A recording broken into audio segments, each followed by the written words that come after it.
L'épisode de la vie de Job nous montre que la connaissance intérieure de Dieu est donnée seulement quand l'âme a été dépouillée de tout ce qui peut obscurcir la vision intérieure, même à son insu. Les bénédictions divines peuvent absorber l'âme plus que Dieu et le service de Dieu plus que sa volonté. Les talents reçus, une connaissance limitée, peuvent même empêcher une plus grande connaissance de Dieu.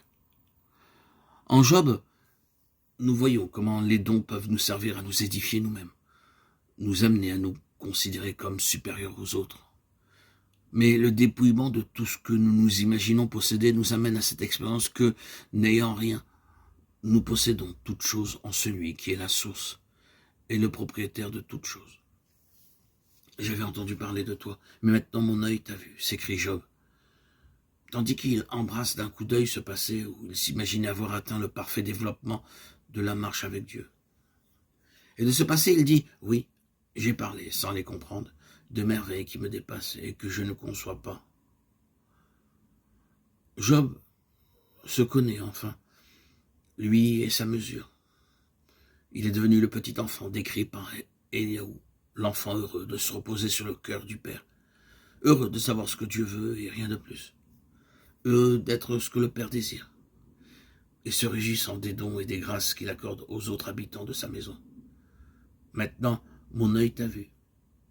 Je me prends en horreur et je me répands dans la poussière et dans la cendre.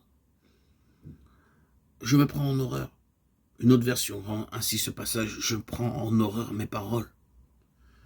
La révélation de Dieu, sa lumière donne à l'homme cette connaissance de soi qui l'abat, l'humilie. Ainsi plus tard, lorsque le prophète Ésaïe eut une révélation de Dieu, il s'écria, je suis un homme dont les lèvres sont impures. Job avait dit à Éliphaz qu'il n'y avait pas lieu de soupeser les paroles d'un homme réduit au désespoir. Maintenant, il découvre que pour marcher avec Dieu, l'homme doit renoncer à toute superfluité du langage. Ce qui est précieux doit être séparé de ce qui est vil. Le vrai, l'or, doit être débarrassé des scories. C'est celui qui doit être à nouveau le messager de Dieu. Il est remarqué que l'apôtre Jacques donne comme marque de la perfection le fait de ne plus broncher en parole. Celui-là est vraiment sous la tutelle de Dieu et il est capable de tenir tout son corps en bride. Dans son épître, Jacques cite l'exemple de Job.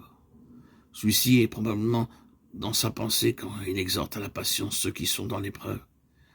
Il les exhorte à considérer des afflictions comme des sujets de joie, puisque cette épreuve de leur foi produira la patience, et qu'il faut que l'œuvre de celle-ci soit complète pour que vous soyez parfaits et accomplis sans faillir en rien. Je prends en horreur mes paroles. Job comprend maintenant qu'il aurait dû souffrir silencieusement, laissant à Dieu le soin de le justifier.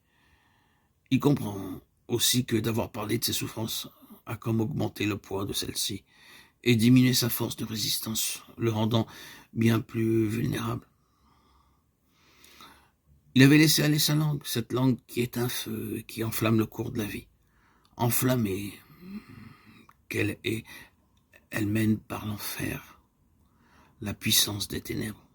Que votre oui soit oui, votre non, non. Tout ce qui est de plus vient du malin. Jacques 3,6. Matthieu 5,37.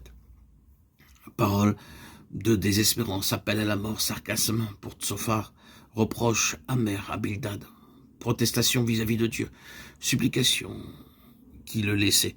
Que serait-il advenu si Dieu l'avait pris au mot? Justification de sa vie, de ses actes. La lumière divine intense, aveuglante, promène ses rayons sur tout ce passé, et Job se demande comment il peut s'être laissé aller à parler de la sorte. Il se souvient aussi de l'accusation de cruauté à l'endroit de son Créateur, de son indignation, parce que ses amis le jugent mal. Quelle humiliation, quelle douleur, comme il voudrait pouvoir arracher ces pages de sa vie passée. Je me prends en horreur, s'écrie-t-il. Il ne parlera plus maintenant de sa droiture, de son intégrité. Il ne soupirera plus après les biens et les gloires de son passé, car maintenant il voit qu'il ne se connaissait pas lui-même, qu'il ignorait ses manquements, ses défauts et les besoins véritables de son être.